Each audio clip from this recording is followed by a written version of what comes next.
عورت کا سوال اٹھایا تھا کہ عورت مرد دونوں ایک ہی چیز ہوں گے، وہاں جنس نہیں ہے کوئی. سمجھیں؟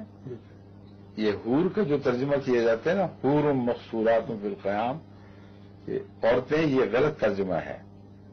عربی کی ڈکشنریاں اٹھا کے دیکھ لیں، بے شک حور دونوں پر یکساں چسپاں ہوتا ہے، غیر جنسی نام ہے. سمجھیں؟ اس لیے عورتیں جو کہتی ہیں کہ تم لوگوں کو تو حوریں مل جائیں گی، ہم کیا کریں گی؟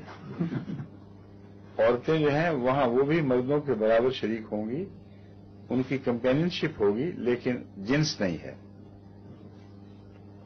اور بغیر جنس کے جنسی لذات سے ہزاروں گنا زیادہ لذات اللہ تعالیٰ عطا کر سکتا ہے، کیونکہ لذت کا آخری جو محرک ہے وہ دماغ کے اندر ہے، جو ریکارڈ کرتا ہے، جو سوچتا ہے، جو کسی واقعہ کو مزے میں ڈھالتا ہے.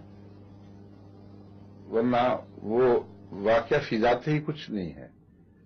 اب ایک مظلوم عورت جس طرح کے باسٹن کے ساتھ تھوڑا ریپ ہو رہی ہے، تو واقعہ تو وہی ہے جیسے بیاہ ہو جائے، میاں بیوی اکٹھے ہو جائیں. جہاں تک مادی کیفیت کا تعلق ہے اس میں کوئی فرق نہیں، لیکن ایک طرف عذاب ہے بہت دردناک، ایک طرف ایک لذت ہے جو خدا نے اس میں رکھ دی ہے. تو لذتیں یا نفرتیں دماغ سے تعلق رکھتی ہیں. ایک آدمی ایک چیز کھاتا ہے، شدید بدبو پیدا اس کو لگتی ہے، اس میں دوڑ جاتا ہے اس سے.